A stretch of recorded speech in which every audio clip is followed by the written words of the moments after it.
everyone, this is Ross Eldridge, and today I'll be doing my presentation on Project Part 10, Communicating Risk Information of the Complex System. So throughout the semester we used a number of different risk assessment methodologies, of which are shown here. The FMEA, or the Failure Modes and Effects Analysis, the PRA, or the Probabilistic Risk Assessment, the FFDM, the Function Failure Design Method, the FFIP, the Function Failure Identification and Propagation, and the UFFSR, which is the Uncoupled Failure Flow State Reasoning. Now before I continue, I think it's a good thing to just look at the reliability block diagram. This is taken from the one-line diagram, and it basically is used to show any sort of redundancies in the system, and as well as choke points in failures. And as you can see here, we've got two redundant systems for power, the utility power and the generator power, and then you get to this choke point here, which is the automatic transfer switch, as well as the low voltage switch gear, which is here. And then this comes down to here, and you've got your MCC feed and your two 480 volt panel feeds. And while they look like they're redundant systems, they actually feed different critical systems, so it may be a better representation to actually put these all in line, but you can also split up your critical loads to make it look like this. And then finally, you've got these serial loads here. The two most important probably would be your UPS and your PLC. So diving into it, with the FMEA, it's a tabular method of looking at your failure modes, how those failures affect your subsequent systems. It'll give you a probability of failure mode.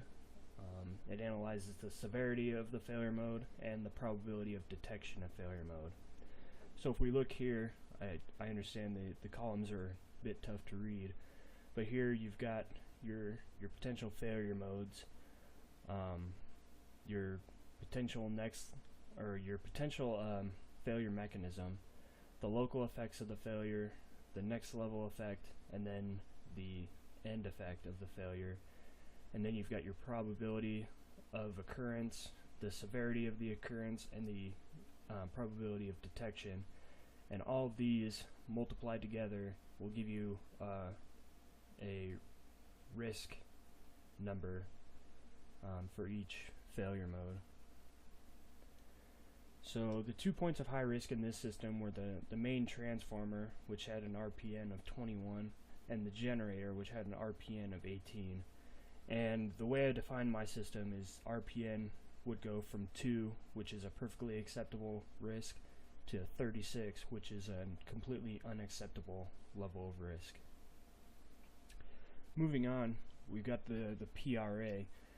Now on the PRA, as you'll see in a second, it uses event trees in the horizontal and fault trees in the vertical, and it uses these to gauge whether an initiating event will cause a system failure. And then once you have these trees constructed, you can put it through a program. We used Sapphire in this class, but it uses logic arithmetic to determine the probabilities of failure of the basic events. So here's a look at an event tree. So the initiating event would be a fault on the downstream side of the ATS, or the automatic transfer switch. And then from there, you've got success going up and failure going down of these different potential failures. In this instance, it's the ATS main breaker, the LVS main breaker, the MCC main breaker, and then finally the UPS. And then you've got these end states. In this case, it can either be okay, or the site will lose power, or damage could actually occur to equipment on the site, which would be essentially the same as no power. It would be a failure. And these fault trees would be these events here. Each one of these would have a fault tree associated. So for this ATS, it's got this fault tree that takes basic events, inserts their probabilities, uses logic arithmetic, this is an AND gate and this is an OR gate, and then basically uses logic arithmetic on this whole system to determine the probability of failure of that block. And then from there you'll receive cut sets. This one happens to be for the transformer oil leak, and as you can see, you've got different modes of failure being combined together, and you've got different probability percentages that total up to 100%. So the total risk of failure from a transformer oil leak would be 4.776 e to the minus 4. So for the PRA, I looked at 3 initiating events. First, the ATS fault. From there, basically the things that will fault the system the most would be UPS faults, which would be a battery fault and then a control module fault. And this actually kind of follows with the FFDM that we'll see later. And then the next initiating event is the utility power loss fault.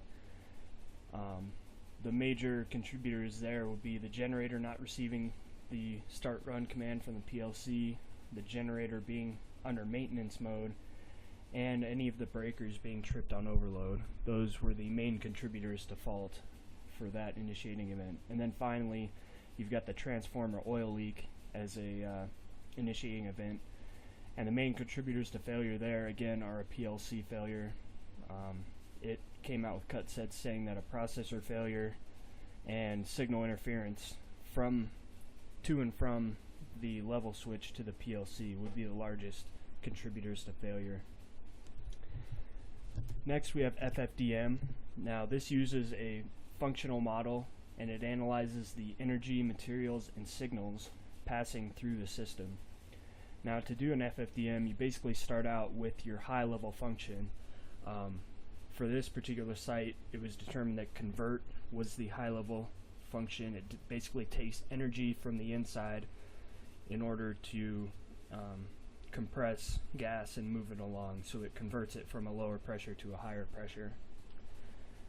And once you have your high-level function, you can then break it into sub-functions, as we'll see in a second, basically until you are satisfied with the level of accuracy that you have with each block, and then from there you can determine what components can possibly make up those blocks, and it'll help you out with your design. And in the FFDM, it utilizes a function failure matrix to analyze the different types of failures that can happen in this system. So as I said before, the high-level function of the natural gas compressor station is to convert energy to energy, essentially. And then if we break that down one step, you'll see the power distribution system. You've got your transformer coming in, and then you've got bus work and low voltage switchgear and MCCs, and all of that is captured in this diagram here. And as I said before, here's the function failure matrix. It looks at the different functions that your system does, and it looks at different failure modes and analyzes the number of failures of each type of function that one might have in their system. So from the FFDM, it was determined that the breakers, the circuit breakers, were the highest contributor to fault. However, I would make the argument that the circuit breakers are actually designed to trip, which is essentially put into a failure state in order to protect the cabling and the equipment downstream. So while it is considered a failure, if we neglect that, because we know that circuit breakers are doing their job when they fail, if we neglect that, then the control signals to and from the PLC are the next largest component of failure. Now the FFIP, it expands on the FFDM, and it includes failure flows as part of the model. And then one of the things it does is it uses a type of pseudocode to analyze whether a block will accept a failure flow, fail that block, and or pass that failure to the next block. Now typically, if a block fails and the failure propagates to the next one, one or more of the following may occur. The next block may fail, the next block may stop the failure propagation, or that next block may simply pass that failure state through to the next block without affecting it. Now here we can see some of the pseudocode. This is a measuring voltage somewhere within the system, and this is saying if voltage in is not 0 and if voltage out measured is 0, then the measurement block is failing, and then of course you just keep doing these if-else loops until you get to the end there. Looking at the failure flow, this is for the uninterruptible power supply. You basically just start failing blocks and determining where that failure is going to go. For example, if you fail the rectifier, this failure may or may not pass through. In my analysis, it was determined that it would stop here at the battery and that the rest of the system would be okay. Now for the FFIP, I only analyzed the UPS, but the components I found to be of highest risk were the battery bank and the inverter. And if we go back, basically the battery, which is here, acts as kind of a failure sink, if you will. If any of these components fail, unless it's a drastic short circuit that's going to just pump this battery full of energy and cause the battery to fail, the battery's got stored energy. That's essentially all it does. And if this stuff up here fails, this still has energy to provide to the output to continue powering the system. However, if the battery fails, then there's no energy to get to the output and the system will fail. And in the same token, if the inverter fails, which is here, even if everything before it is in an okay state, if this can't transform the voltage from the DC to the AC that the output is requiring, nothing will be powered down here. So both the inverter and the battery are the choke points of the UPS. And finally, for the UFFSR, this looks at components or subsystems that are not coupled within the system, and it looks at how a failure in one system or one component can affect another uncoupled system or component. Now for this analysis, I used the switchgear within the PDC, and you can see it here on my block diagram, all the items that are within the PDC. And within the PDC, the switchgear, as I said, offers the largest chance of uncoupled failure propagation. This would be your switchboard, your motor control center, and your ATS. And just one comment on why that is. These components are susceptible to arc flash events, which can have very high heats associated with them, up to 35,000 degrees Fahrenheit, and then large pressures associated, because when the copper suddenly vaporizes under such high temperatures, it can expand by 67,000 times by volume.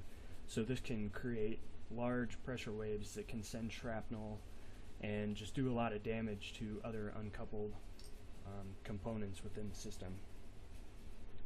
So in conclusion, each of these analyses offer different components of failure and differing associated risks, but each of these analyses build upon one another.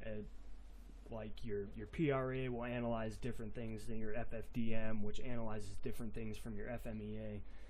And then if you perform a meta-analysis on all of these different analyses, you can, using engineering judgment, determine what systems or components or designs need to be more robust, or even where you need to pay more attention during your maintenance schedule.